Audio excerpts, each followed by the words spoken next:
Olá pessoal, esse é um depoimento bem breve que eu vou fazer. Eu quero falar, não preparei nada, eu quero falar bem espontaneamente e vai acompanhar todos os vídeos. Na verdade, é para que a pessoa que esteja vendo os vídeos tenha em mente que não partiu de mim, né, o desejo de estudar esse assunto, de largar tudo que eu faço, né, e de fazer só isso, né, e de falar para o mundo isso. Na verdade, não. Foi um chamado de Deus. Mas o que eu quero destacar é que durante todo o processo, durante 7 anos, né, Deus me dava os textos, né, todos eles, eu estudei todos eles. Quando eu esgotava o estudo, que não tinha mais como entender, eu tinha pego todos os textos que ele me deu, cobria todo o assunto, né, de cada assunto, eu estou falando especificamente de cada assunto, né, ele cobria todo o assunto e eu não conseguia, então ele me revelava aquilo que eu não conseguia. Tá? Aí que ele me revelava, senão ele só me dava os textos. E eu ia, quando chegava num beco sem saída de novo, ele me revelava aquilo. Então, assim, foi um processo longo de 7 anos para que eu compreendesse tudo que eu compreendi da escatologia, mas isso não estava em mim.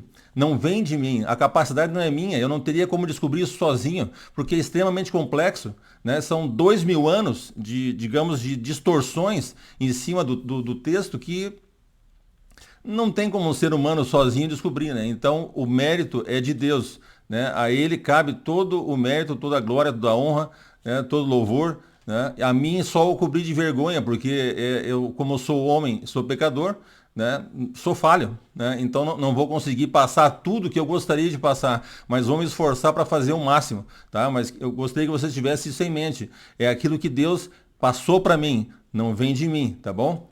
Um abraço então, tchau.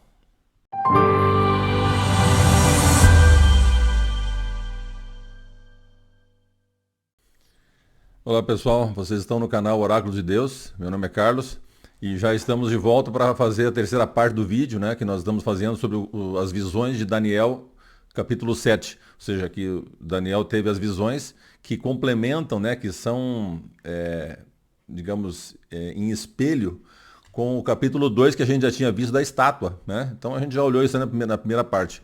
Agora na terceira parte eu vou pegar alguns detalhes só. Por exemplo, nesse versos que eu vou ler para vocês agora, a gente vai pegar o que está escrito em azul ali no meio, tá? Então Daniel 7, vejam na tela, Daniel 7, 24 a 25. Os 10 chifres correspondem a 10 reis que se levantarão daquele reino, a gente já viu isso. Depois dele se levantará outro rei, que aí é a besta, né? Que será diferente dos primeiros, e derrotará 3 reis. É isso que nós vamos pegar. Ele derrotará 3 reis. Tá? Então vamos ver quem derrotou esses reis. Né? Isso é atribuído normalmente para o Papa como tendo derrubado 3 tribos bárbaras. Né? Aí na verdade a gente vai ver que não foi. Né? Ele não derrubou nenhuma tribo bárbara. Bom, o resto a gente já leu. Vamos para o próximo verso, então. Porque aqui, esse texto, eu quero explicar para vocês, então, diretamente isso, as 3 tribos que foram dizimadas, né, pelo Império Romano, não pelo Papa. Pelo Império Romano. Vamos ver como é que aconteceu, tá? O primeiro é o Érulos, né? Os Érulos tinha como rei, ou como líder deles, Odoacro. Vocês lembram? A gente já falou do Odoacro quando eles disseram que Odoacro tinha derrubado o Império Romano. Na verdade, aqui está a prova, o Império Romano matou ele, né? Armou a situação para matá-lo. Então, eliminaram os Eros, o Odoacro, tá? Foi assassinado, uma coisa terrível, né? Então, o que acontece? Eles pegaram o Leão I, tá? Quando o Odoacro invadiu ali a Itália, ele queria ser cidadão romano, vocês lembram disso, né? Mas ele já tinha morrido o Leão I e já era Zenão. Mas vamos voltar um pouquinho no Leão I para ver o que aconteceu. O Leão I pegou um jovem, o Teodorico, né, que mais tarde tornou-se rei dos ostrogodos, porque era promissor, e treinou. O interesse dele era botar no exército e treinar e ele ficar ali como se fosse um capataz dele. Mas estava ficando difícil depois, as coisas estavam fugindo do controle. Então eles treinaram esse menino, né? Treinaram, ele se desenvolveu, conheceu tudo do exército e depois tornou-se cônsul. Né? Deram cidadania para ele, ou seja, ele era quase um romano, na verdade. E aí ele tornou-se rei dos ostrogodos em 474. Mas o que aconteceu? Aconteceu aquilo que o Odoacro invadiu a Itália. Então, na cabeça, aí Leão morreu, Leão primeiro, aí Zenão pensou, bom, de repente eu posso usar essa arma, que eu tenho, é uma arma, né? Entende? Ele tinha um exército particular deles ali, que eles treinaram ele para ser como se fosse parte do exército deles, mas ele falou assim, chamou o Teodorico e propôs para ele, você não quer ser rei da Itália? Aí você vai lá e domina a Itália. E ele achou legal, né? Entende? Ia ser rei da Itália. Ele foi para lá. Em 488, ele começou entrou na Itália, né, e começou a lutar com o Odorico. Mas Odoacro, desculpa. O Odoacro, ele chegou um momento que ele teve que se resguardar em Ravenna, ali, onde ficava mais difícil de eles conseguir vencê-lo, né? Mas aí depois de 5 anos de luta, né, ninguém vencia. Aí eles fizeram, bom, vamos fazer um acordo. Aí resolveram, então, Teodorico, dos Ostrogodos, fez um acordo com o Odoacro dos Érlos. Não, vamos fazer um acordo e tal, a gente fica os dois aqui, sem problema e tal. Aí fizeram um banquete. E nesse banquete ele relaxou, o Odoacro estava tranquilo, né?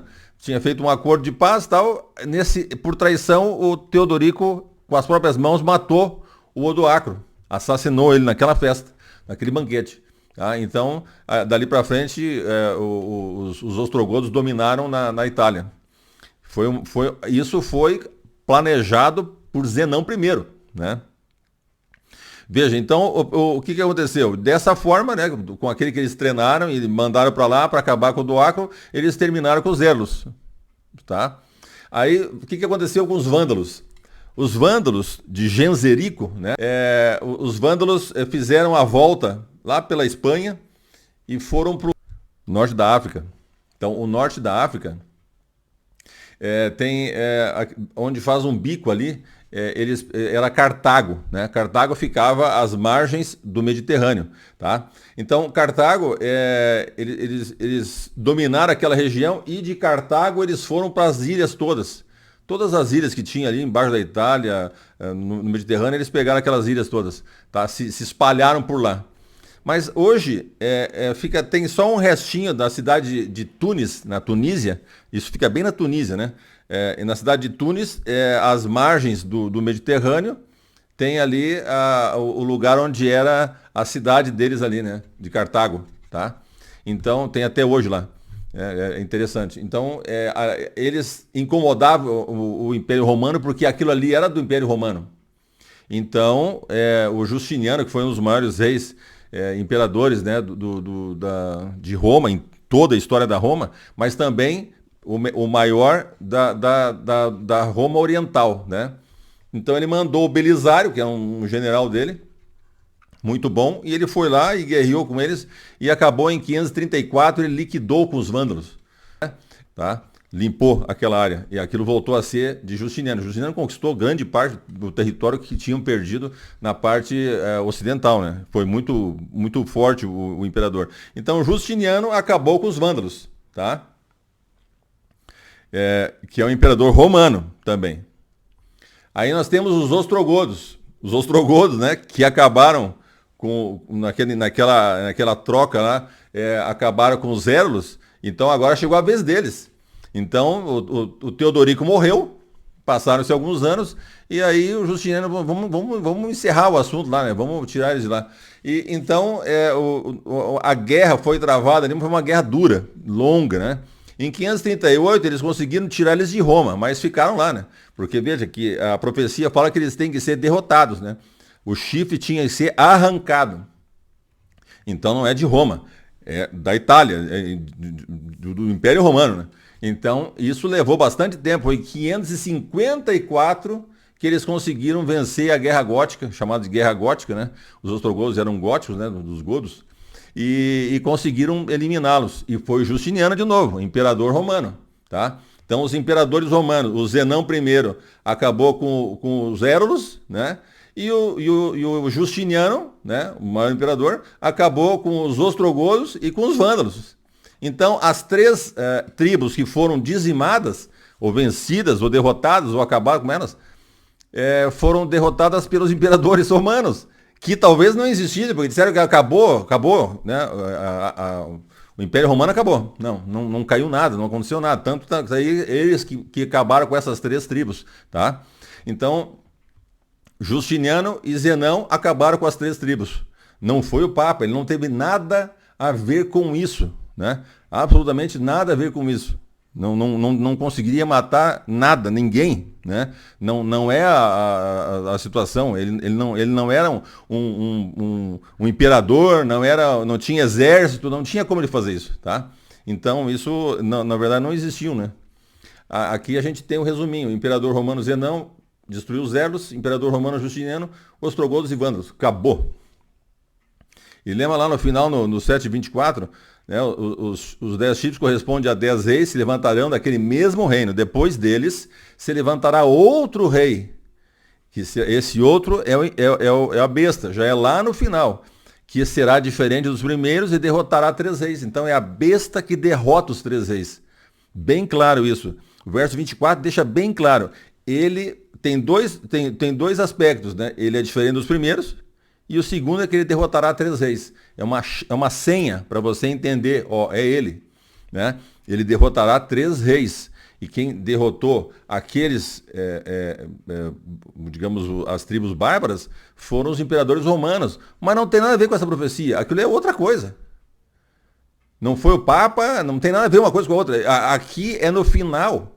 É nos 3 anos e meio. É quando começar a guerra. No final, antes da volta de Cristo, é que vai ocorrer isso aqui. Então, a besta que virá ainda vai derrotar 3 dos 10 reis. Lembra dos 10 reis que a gente olhou no mapa? Aqueles países ali hoje são 10 reinos independentes. Ele vai acabar com 3. Só isso. Né? Então, ele vai surgir entre eles, entre os 10. Ele surge entre os 10 e ele mata 3. Acaba com 3. Pronto. Aí cumpriu-se a profecia. Tá? Isso vai acontecer ainda. Só para a gente entender, né? Então o Papa não cumpriu aquela vez e também não cumpriria agora. Vai matar quem, né? Não é o caso aqui, né? Aqui é Daniel 8, eu botei um texto em que as pessoas que defendem que foi o Papa usam esse texto para dizer que não foi pelo seu poder. Não foi ele que tinha que fazer. Eu vou mostrar que não é isso aí, tá? Então vejam, prestem bem atenção nesse texto. Daniel 8, 23 e 24. Quando se aproximar o fim desses reinos e as transgressões tiverem chegado ao máximo, surgirá um rei cruel e mestre em intrigas, que é a besta. 24. Grande será o seu poder, mas não por sua própria força. Então foi o Papa que os outros que mataram, não foi ele. Não. Aqui é outra coisa. Aqui tem exatamente qual é a força dele. Aqui é a força pela qual ele vem. Ele vem imbuído dessa força. Já vou mostrar para vocês. Causará destruição terrível e prosperará naquilo que fizer. Destruirá os poderosos e o povo santo. Isso é o que a besta vai fazer. Mas ela vem não no poder dos outros imperadores. Não é isso aí.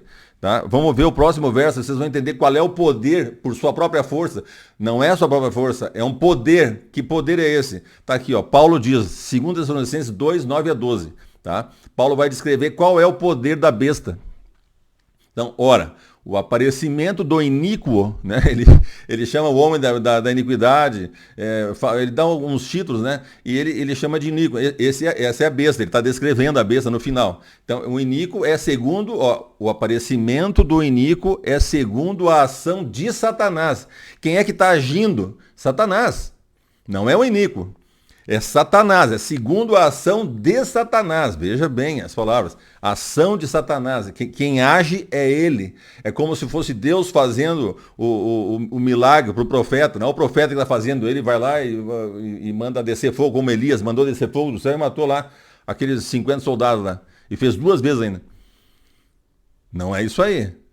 Ou seja, aqui não é Deus, é Satanás. Porque não era Elias que tinha o poder. E aqui não vai ser a besta que tem o poder. A besta não tem esse poder. Mas ela vai ter esses poderes, vai demonstrar esses poderes, porque a ação é segundo Satanás, tá? Segundo a ação de Satanás. Ele age, ele dá o poder, ele faz acontecer os milagres, tá? Segundo a ação de Satanás, com todo poder, sinais e prodígios da mentira. Porque é para enganar, né? E com todo engano de injustiça aos que estão perecendo. porque não acolheram o amor da verdade para serem salvos. É por esse motivo que Deus lhes envia a operação do erro, para darem crédito à mentira, a fim de serem condenados todos os que não creram na verdade, mas tiveram prazer na injustiça.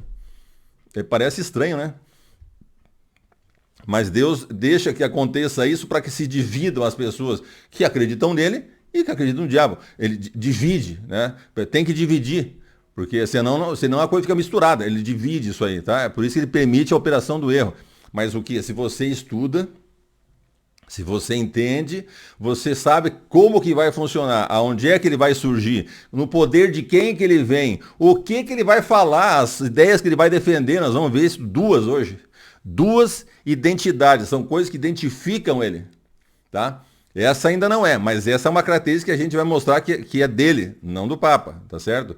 Então, veja, não dá para usar aquele texto que não é pelo seu próprio poder para o Papa, lá naquele tempo, não é isso aí. Porque aqui está dizendo que a besta que virá, ela virá no poder do Satanás. O poder de Satanás, não dele. Não é outro reino, outros imperadores, ou aliados, ou sabe lá quem vai fazer. Não é isso aí. É o poder do inimigo, tá? Do diabo. É esse o problema. A gente tem que ficar bem claro isso na cabeça nossa, né? Então, por isso que a besta vai fazer as coisas que vai fazer grandiosas, porque não é no poder dele. É no poder de Satanás. Deus deu autorização. Ele só pode fazer o que Deus autoriza. Então Deus vai autorizar que ele faça isso para que crie a situação toda para a vinda de Cristo e para separar também as pessoas que creram na verdade e creram na mentira, né? Tá? Então, encerrando esse assunto, o Papa não derrotou nenhuma tribo bárbara. E as tribos bárbaras não têm nada a ver com a profecia que está no futuro. Tá? Lá são os 10 reis, são os 10 países que estão em volta de Israel. Lembram-se? Tá? E aí, no meio desses países, vai surgir esse chifre. Depois ele vai derrotar 3. E a gente já sabe, essa é a senha. Vai derrotar 3. Lá, naqueles 10 países, 3 deles vão cair. É a senha. Pessoal, eu queria dar um recadinho para vocês. É o seguinte, eu tinha planejado agora fazer uma parte nesse terceiro estudo, sobre a identidade da besta, mas esse assunto ele deve ficar para um outro vídeo, né? Porque ele não ia ficar bem aqui. A questão é simples. Quem escolhe os assuntos é Deus. E quem autoriza se eu posso botar aquele vídeo também é Ele. Então, se eu não pergunto antes, eu só vou saber depois que eu já prometi, né? Então, a segunda vez está acontecendo isso. Eu vou começar a prestar mais atenção. Porque quando eu estou estudando, vocês estão percebendo que eu vou falando, eu vou dizendo, olha, isso aqui vai ser um outro estudo, com certeza, aquilo lá vai ser um outro estudo, né? Não dá para abordar tudo dentro do mesmo estudo, porque é muito complexo. O capítulo 7 mesmo, eu deixei vários assuntos de fora, que são extremamente importantes, devo voltar a eles, né? Então, isso vai acontecer. Agora, quando eu prometo, eu vou fazer tal assunto, eu tenho que ver antes se é da vontade de Deus, porque Ele é que controla tudo. Eu só falo o que Ele me manda e ponho o vídeo que Ele permite e faço o assunto que Ele me deu. Só isso. Mas quando eu me descuido, eu já me empolgo e já, vamos fazer tal coisa e depois daí ele não quer que eu faça. Então, esse é o problema. Tá? Então, eu peço desculpas agora, porque essa questão da identidade da besta é uma coisa extraordinária, mas ela está mais para frente e vai ter outros estudos, né, que vão falar nessa sequência. Então, vocês me desculpem, esse vídeo vai terminar agora, porque eu não vou continuar esse assunto, né? E não dá para botar qualquer assunto aqui para vocês. Então, ele vai ficar um pouco mais curto, mas é bom, né? Enfim, tá?